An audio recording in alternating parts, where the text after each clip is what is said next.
Me'roj nima? Bizga me'rojni qanday ekanligi aniq ma'lumotlar berilmagan.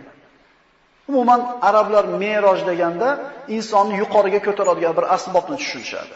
Narvon deymizmi, shota deymizmi? Lekin u me'rojning kayfiyatini payg'ambar sollallohu alayhi vasallam til ta'riflashlikka ojiz darajada go'zal shaklda deydi. Payg'ambarimiz sollallohu alayhi vasallam me'rojga qadam qo'yib yuqoriga ko'tarildilar. Bir necha lahzalarda o'tishligi bilan payg'ambarimiz Jibril alayhisalom bilan dunyo osmoni oldida turdilar. Shuncha katta masofani payg'ambarimiz bir necha lahzada bosib o'tdi.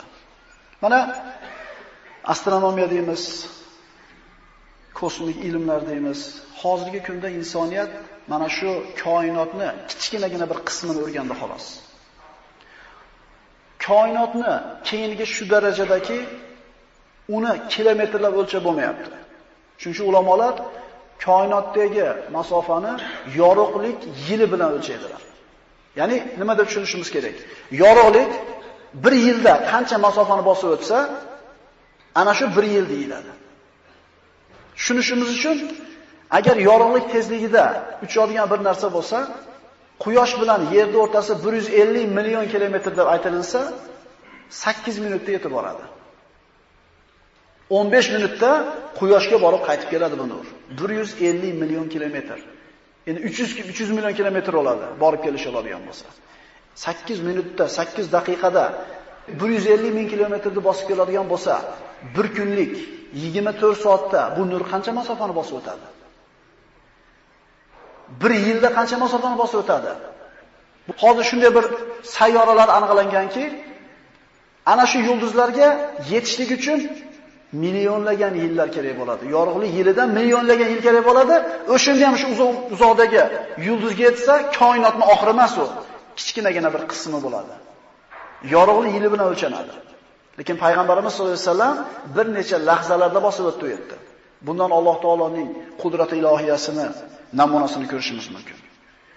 Hozirgi kunda ixtiro qilingan eng tez uchadigan kosmik kema soatiga 3000 kilometrlik yura oladi. Endi 8 minutda 150 million kilometr bosib kelyapti. Lekin shunda ham shunaqa tezlikda uchadigan raketa yasagan chog'ida ham koinotning oxiriga yeta olmaydi. Payg'ambarimiz sollallohu alayhi vasallam Jibril bilan dunyo osmoniga keldilar. Uning eshiklari berkik edi. Osmon eshiklari odam bolasi uchun ochilmaydi. Faqat Alloh izn bergan bo'lsa ochiladi. Birinchi osmon eshigini taqillatar ekan, osmonni qo'riqlab turgan farishtalardan kim deb so'radi. Jibrilman deb javob berdi Jibril alayhisalom. Siz bilan biror bir kimsa bormi dedi. Ha, men bilan Muhammad bor dedi. Sallallohu alayhi vasallam. U yuborildimi dedi ular. Ha dedi, osmon eshiklari ochildi. Payg'ambarimiz birinchi osmonga ko'tarilar ekan, u yerda baland bo'yli bir kishini ko'rdi.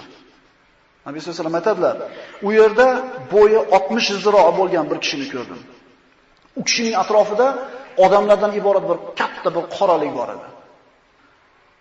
U kishi o'ng tomoniga qarab kular edi, chap tomoniga qarab yig'lar edi. Ey Jibril, bu kim deb so'raganida, bu sizning otangiz Odam alayhisalom dedi. Odamlarda bo'yi mana shunday uzun bo'lgan. Nabiy sollallohu alayhi vasallam aytadilar: "Va ma zalal xalqu yanqusu munzu zak." Ana shu kundan boshlab, Odam alayhisalom yaralgan kundan boshlab insonlar bo'yi kichayib ketdi. Nima uchun o'ng tomoniga qarab kulib, chap tomoniga qarab yig'iladi deganida, ana atrofidagi qora ko'plik uning zurriyoti.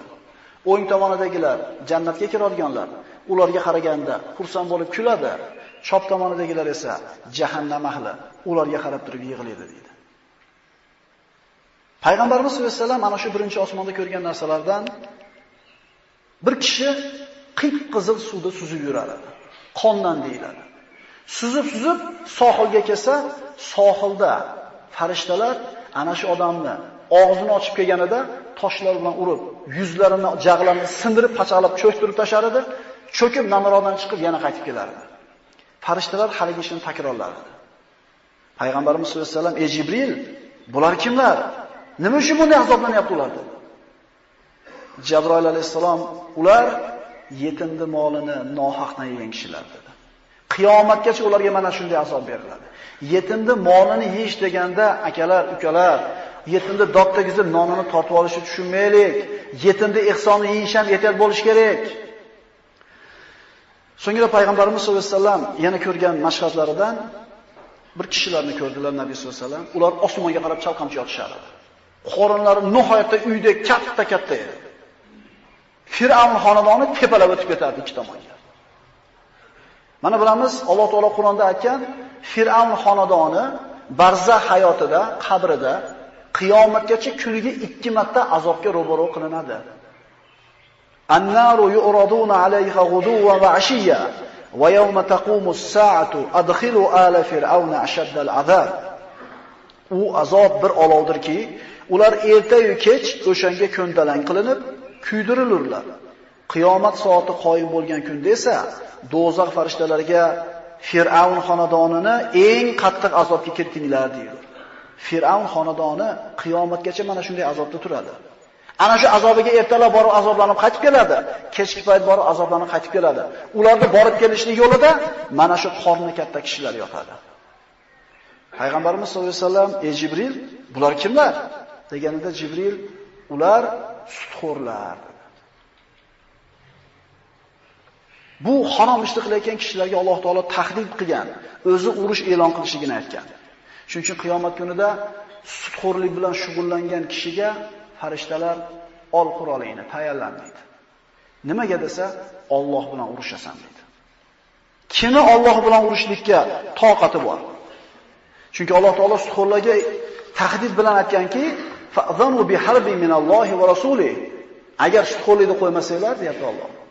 U holda Alloh va payg'ambari tomonidan bo'lgan urushni bilib qo'ying. O'zingizlarga holat sutxo'rlikka pul bergan, sutxo'rlikka pul olgan odam xor bo'lishi aniq. Faqatgina masala qachon degan savolda. Tog'dan tashlab yuborgan toshingizni yerga tushishligi aniq. Faqat qancha muddatda tushadi. Bozorda savdo qilayotgan juda ko'p aka-ukalarimizdan eshitamiz. Yonimdagilar protsentga pul olib do'kon yurgizyapti. Finkaga pul olib yurgizyapti. Mikrokredit olib yurgizyapti. Eshitib qolamiz. Xor bo'lasizlar, birodarlar. 3 kun, 4 kun yashab oladi, qaranglarda. Voy, mashina oladi, uy oladi, garillab yuradi. Qarab turingda. Vaqt o'ta tugadi bu odam. Alloh taolo o'zi aytibdi, men xor qilaman desa, xo'qimasdan olyapti. Ha bittasi aytganida, aroq magazindan chiqib, aroq sotmaylar harom desa, aytayaptiki, nimaga harom? Biz zakotini beramiz buni deyapti. U sadaqa qiladi u hali haromligini yuvib turish uchun. Otalar, akalar, qaraylik, bolalarimiz do'kon yurgizayotgan bo'lsa, kreditga pul olmadimi ish qilib? Uylarni sotib berayotganliginglar, sizlar yegan katta pullarning haqqi. Katta-katta yegansizlar, haqqiga duo qilib yegansizlar, endi qayt qiladigan payt keldi. Nimani deb olyapti bu sutxo'rlikka pulni? Nimaga deb beryapti? Arzimagan dunyoda 3-4 so'm chaqqasini debmi? Mana shu 3-4 so'm foydani deb turib, o'zi foyda emas bu. Oxiratdagi abadiy hayotida o'zini jahannam azobiga ro'baro qilyaptimi? Allohdan taqvo qilsin.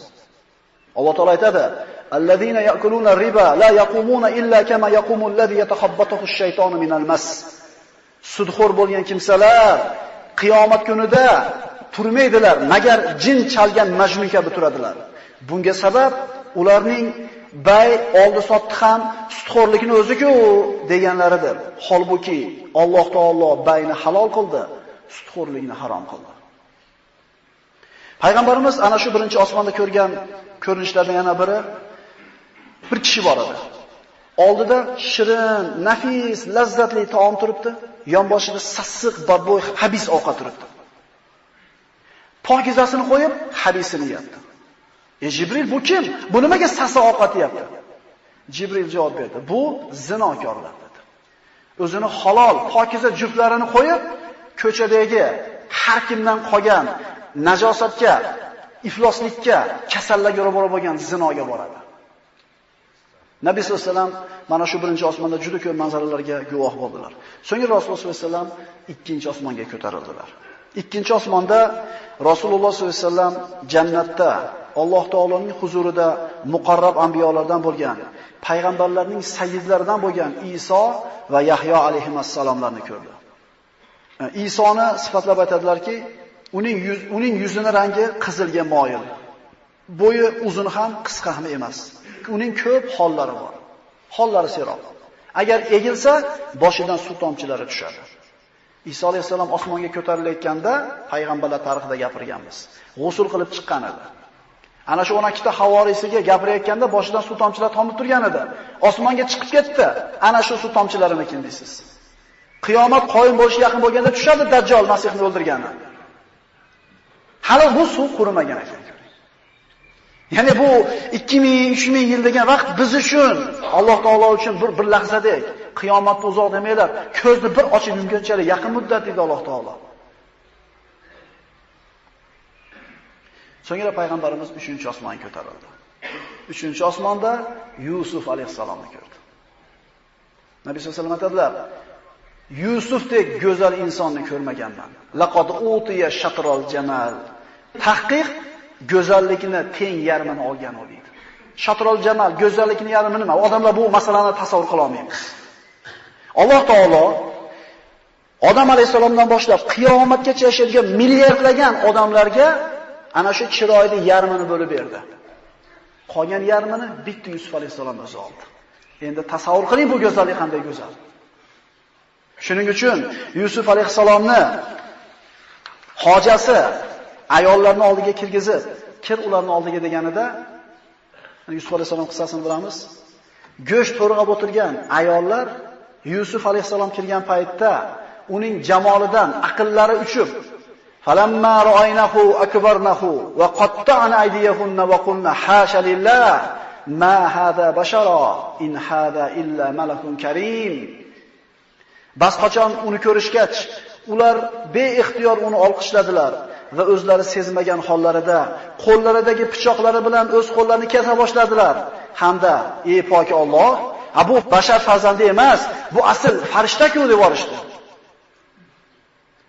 Qato'a degani arab tilida bitta kesish degani. Qato'a bo'lsa ko'p kesish deyiladi. Yusuf alayhisalomning jamolini ko'rgan paytda aqllari uchib, qo'lini kesayotganligini sezmadi. Bir marta kesmadi, bir necha marta kesishdi. Endi bu mahluqotlarga yaratgan chiroyli yarmini bitta o'zi olgan Yusuf shunchalik chiroyli bo'lsa, Parvardigor olam qanday go'zal ekan. Maqsadlarning maqsadi Alloh taoloning diydorini ko'rishlik. Lekin Yusuf alayhisalomning manzilati, yuksakligi, u go'zalligi bilan emas, Alloh tomonidan olgan risolati, nubuvvati va hikmati bilan. 4-osmonda payg'ambarimiz Idris alayhisalomni ko'rdi. 5-osmonda Harun alayhisalomni ko'rdi. U jalil oqsoqol ko'rinishida edi. 6-osmonda payg'ambarimiz Kalimulloh Musa alayhisalomni ko'rdi. Payg'ambarimiz sollallohu alayhi vasallam sifatlab aytadilar, uning bo'yi uzun, oriq, bug'doy rang, u Uzdu Shan'a qabilasi kishilarga o'xshaydi. Oriq edi. Burni qilich burun edi. Ya'ni o'rtasi baland, ikki chekkasi past. Payg'ambarimiz sollallohu alayhi vasallam 6-osmondan o'tib ketayotganda har bitta payg'ambar osmondan osmonga o'tayotganda payg'ambarimiz bilan kelib, so'rashib, salom berib va muborakbod etishar edi. Musa alayhisalomning oldidan ketayotganda Musa alayhisalom yig'ladi. Nimaga yig'layapsiz deganida, mendan keyingi kelgan payg'ambarning ummati jannatga mening ummatimdan ko'ra ko'proq kirar ekan, shuning uchun yig'layapman dedi. 7-osmonga ko'tarilib payg'ambarimiz sollallohu alayhi vasallam u joyda Baytul Ma'murni ko'rdi. Val Baytul Ma'mur Alloh Qur'onda zikr qiladi. Baytul Ma'mur siz bilan biz uchun Makka mukarramadagi Ka'batulloh qanday muqaddas bo'lsa, uni tavof qilib, uni atrofida namoz o'qib, tasbih tahlil etganimizdek, osmon ahli farishtalar ham Baytul Ma'murning atrofida shunday aylanib tasbih aytadilar. Nabiy sollallohu alayhi vasallam aytadilar, har kuni Baytul Ma'murni 70 mingta farishta tavof qiladi. Va bitta farishta ikkinchi marta tavof qilishiga imkon bo'lmaydi. Ya'ni osmonga mana shu Baytul Ma'mur ko'tarilib olib chiqqan kundan boshlab kuniga 70 mingta farishta tavof qiladi, hali bitta farishta takror kelib ikkinchi marta tavof qilgan emas. Va ma ya'lamu junuda robbika illa hu. Parvardigoringiz qanday qo'shini borligini faqat o'zi biladi. Payg'ambarimiz 7-osmon ko'tarilar ekan, attotis sama dedilar. Osmon to'lib yorilishga yaqin bo'lgan edi. Samoda, namozda, rukuda, sajdada turgan, tasbih, tahlil, takbir aytayotgan farishtalardan xoli biron qarish bo'sh joyi yo'q edi. Rasululloh aytadilar, Alloh taologa tasbih aytayotgan farishtalardan xoli biron qarich ham yo'qligidan osmon og'irlashib, yorilishlikka yaqin bo'ldi. Yog'ochni bilasizlarmi? Yuk tushganda sinishlikdan burun g'ichir qilib tarsatib sinadi. Osmon yorilishlikka yaqin bo'lib, g'ichirab ovozi chiqib turardi deydi. Farishtalarning ko'pligidan. Hamda Baytul Ma'murga suyanib turgan bir kishini payg'ambar sollallohu alayhi vasallam ko'rdilar. "Ey Jibril, bu kim?" deb so'radi. "U sizning otangiz Ibrohim" dedi. Payg'ambarimiz aytadi, "U sizlarning sohibingizga eng o'xshaydigan kishi ekan. Ya'ni menga tamomiy o'xshaydi" dedi. Alloh taoloning habibi bo'lgan Ibrohim Xalilulloh.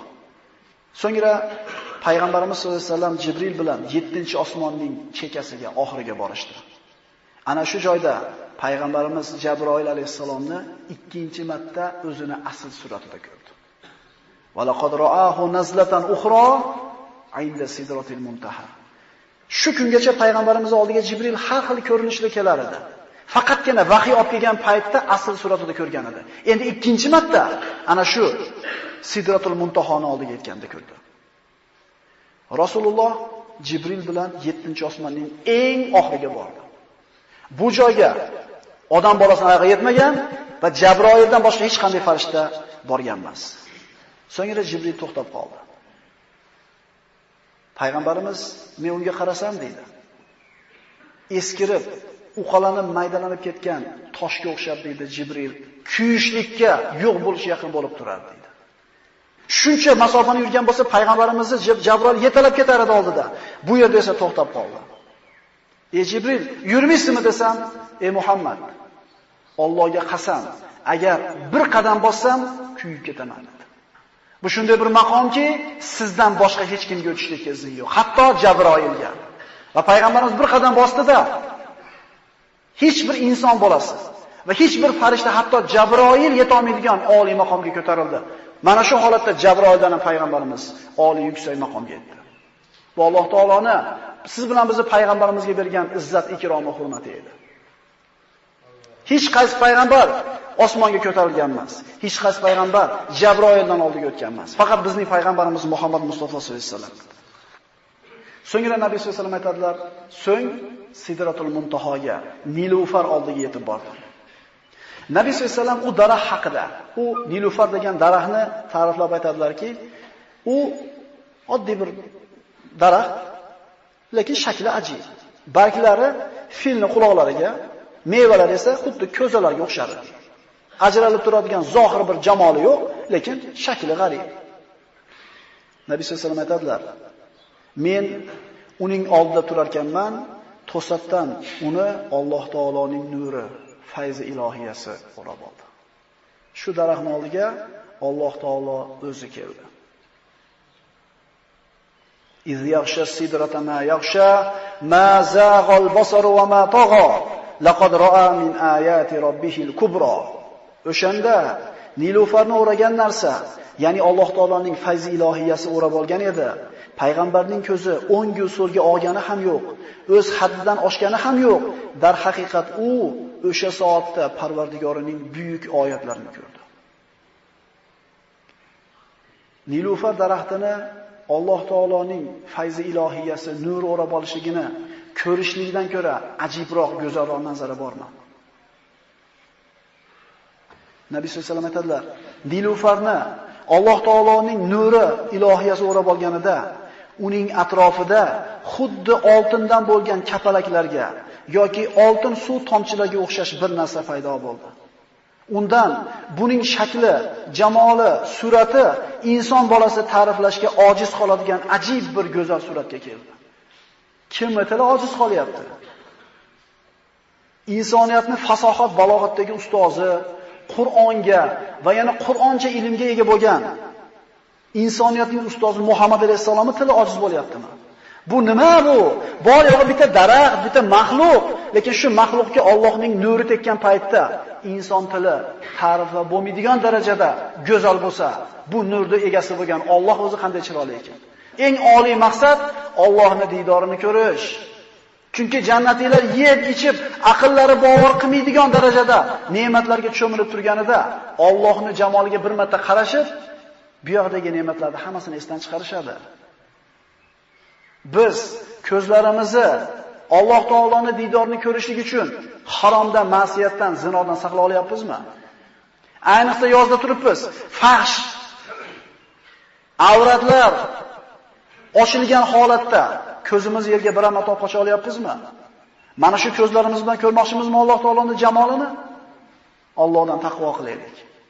Bu Allohning nuri tekkan bitta maxluq shunaqa go'zal bo'lib ketsa, Alloh taoloning didori haqida mana shu oliy maqom va yuksak martabada Alloh subhanahu va taolo Muhammad alayhisalomga bevosita, o'rtada na bir vahiy, na bir farishta, na bir tarjimon, na bir vositachisiz to'g'ridan to'g'ri Alloh taolo payg'ambarimizga so'zladi. Musa alayhisalom kalimulloh, Alloh bilan so'zlashgan.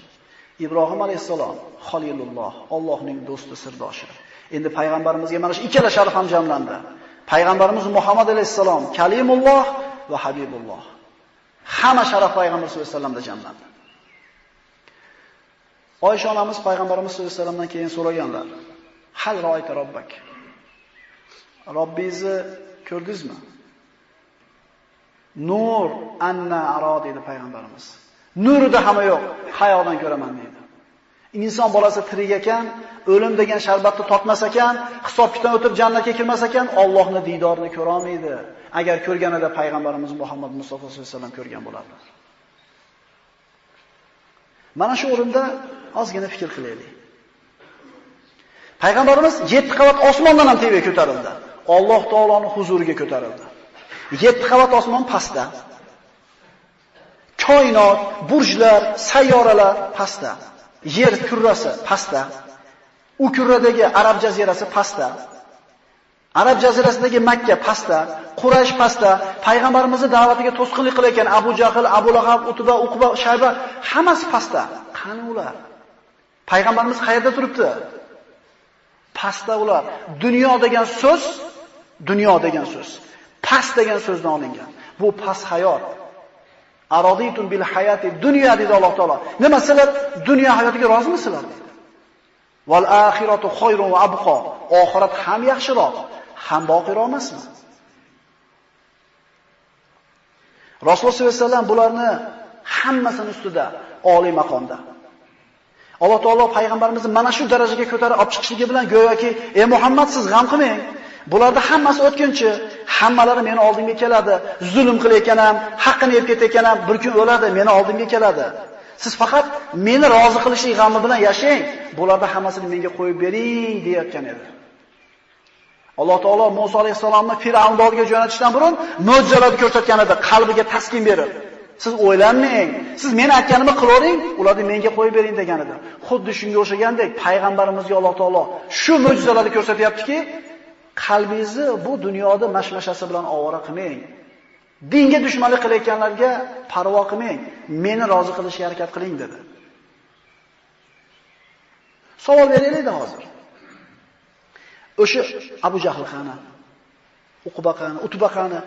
Ularni bola-chaqasi qani, puli qani? Shularga ishonib turib iymon keltirishmagan edi. 100 yil burun yashaganlardan birorta odam bormi oramizda? Yo'q-a? Mana shu o'tirganlardan 100 yildan keyin biror kishi qoladimi? 20 yil burun to'ylarda, nonushtalarda tasvirga olishlik urf bo'ldi. 20 yil burun nonushta olingan bo'lsa, shu nonushtani qo'yib ko'ringlarda oqsoqollardan nechtasi kelib, nechtasi ketdi. Lekin inson degan so'z unutuvchi ekan. Ana shu 20 yil burun manchalik bo'lgan bolacha hozir uylanib bola-chaqali bo'ldi. Qariyalar umrda o'tayotganligini. O'tib ketadi hammasi. Yegan ham o'ladi, zulm qilgan ham o'ladi, mazlum bo'lgan ham o'ladi. Bizi g'amimiz tashqarida bo'layotgan mayda-chuyda narsalar bilan ovora bo'lish emas. Allohni rozi qilaylik deb yashaylik-da. Alloh taolo bu muammolarni o'zi chiroyli suratda hal qilib beradi. Banu Isroilni Fir'avn qul qilgan edi o'ziga. Musa aytgani bo'lib qilib chiqib ketishuvdi. Ana shu kuchli armiyasi bo'lgan Fir'avnni Alloh taolo bitta Banu Isroilda qo'lini qimillatmasdan suv tagiga ko'mib qo'ydimi? Banu Isroil 600 ming yahud chiqib dengizga taqalib qolganida Fir'avn askari bilan chiqib turib, orqada ko'rgan paytda Banu Isroil inna la mudrakun. Ha biz yetib keldi, bizni qirib tashlashadi deganda Musa alayhisalom xotirjam turib kalla inna ma'i robbi sayahdin dedi. Yo'q, Parvardigorim men bilan yo'l ko'rsatadi dedishiga asoyim bilan dengizni urdi dedi. Dengiz yorildi, o'tdi, zulm bilan kelayotgan Firavn cho'kib ketdi, birodarlar. Hasbunalloh. Hasbunalloh. Bizni Allohni rozi qilishdan boshqa g'amimiz bo'lmasin-da, atrofimizdagi hamma muammoimizni Alloh taolo o'zi hal qiladi. Yo ishonmaymizmi? Bu payg'ambarlar tarixi, bu sirat, bu nima uchun o'qiyapmiz? Agar qalbimizga taskin bermasa, bizga foyda qilmayapti-ku unda. Meroj nima? Bizga merojni qanday ekanligi aniq ma'lumotlar berilmagan. Umuman arablar meroj deganda insonni yuqoriga ko'taradigan bir asbobni tushunishadi. Narvon deymizmi, shoti deymizmi? Lekin u merojning kayfiyatini payg'ambar sollallohu alayhi vasallam til ta'riflashlikka ojiz darajada go'zal shaklda deydi. Payg'ambarimiz sollallohu alayhi vasallam merojga qadam qo'yib yuqoriga ko'tarildilar. Bir necha lahzalarda o'tishligi bilan payg'ambarimiz Jibril alayhisalom bilan dunyo osmoni oldida turdilar. Shuncha katta masofani payg'ambarimiz bir necha lahzada bosib o'tdi. Mana astronomiya deymiz, kosmik ilmlar deymiz. Hozirgi kunda insoniyat mana shu koinotni kichkinagina bir qismini o'rgandi xolos. Koinotni kengligi shu darajadaki uni kilometrlab o'lchab bo'lmayapti. Shuning uchun ulamolar koinotdagi masofani yorug'lik yili bilan o'lchaydilar. Ya'ni nima deb tushunishimiz kerak? Yorug'lik bir yilda qancha masofani bosib o'tsa, ana shu bir yil deyiladi. Tushunishimiz uchun agar yorug'lik tezligida uchadigan bir narsa bo'lsa, Quyosh bilan Yerning o'rtasi 150 million kilometr deb aytilsa, 8 minutda yetib boradi. 15 minutda Quyoshga borib qaytib keladi bu nur. 150 million kilometr. Endi 300 million kilometr bo'ladi, borib kelish oladigan bo'lsa. 8 minutda, 8 daqiqada 150 ming kilometrni bosib keladigan bo'lsa, bir kunlik 24 soatda bu nur qancha masofani bosib o'tadi? Bir yilda qancha masofani bosib o'tadi? Hozir shunday bir sayyoralar aniqlanganki, ana shu yulduzlarga yetishlik uchun millionlagan yillar kerak bo'ladi. Yorug'lik yilidan millionlagan yil kerak bo'ladi. O'shanda ham shu uzoqdagi yulduzga yetsa, koinotning oxiri emas u. Kichkinagina bir qismi bo'ladi. Yorug'lik yili bilan o'lchanadi. Lekin payg'ambarimiz sollallohu alayhi vasallam bir necha lahzalarda bosib o'tdi u yerda. Bundan Alloh taoloning qudrati ilohiyasini namunasini ko'rishimiz mumkin. Hozirgi kunda ixtiro qilingan eng tez uchadigan kosmik kema soatiga 3000 kilometrlik yura oladi.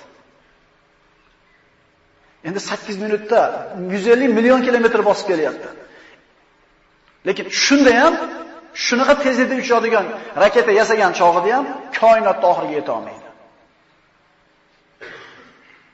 Payg'ambarimiz sollallohu alayhi vasallam Jibril bilan dunyo osmoniga keldilar. Uning eshiklari berkik edi. Osmon eshiklari odam bolasi uchun ochilmaydi. Faqat Alloh izn bergan bo'lsa ochiladi. Birinchi osmon eshigini taqillatar ekan, osmonni qo'riqlab turgan farishtalardan kim deb so'radi. Jibrilman deb javob berdi Jibril alayhisalom. Siz bilan biror bir kimsa bormi dedi. Ha, men bilan Muhammad bor dedi. Sallallohu alayhi vasallam. U yuborildimi dedi ular. Ha dedi, osmon eshiklari ochildi. Payg'ambarimiz birinchi osmonga ko'tarilar ekan, u yerda baland bo'yli bir kishini ko'rdi. Nabiy sollallohu alayhi vasallam aytadilar, u yerda bo'yi 60 ziro bo'lgan bir kishini ko'rdim. U kishining atrofida odamlardan iborat bir katta bir qoralik bor edi. U kishi o'ng tomoniga qarab kular edi, chap tomoniga qarab yig'lar edi. Ey Jibril, bu kim deb so'raganida, bu sizni otangiz Odam alayhisalom dedi. Odamlarda bo'yi mana shunday uzun bo'lgan.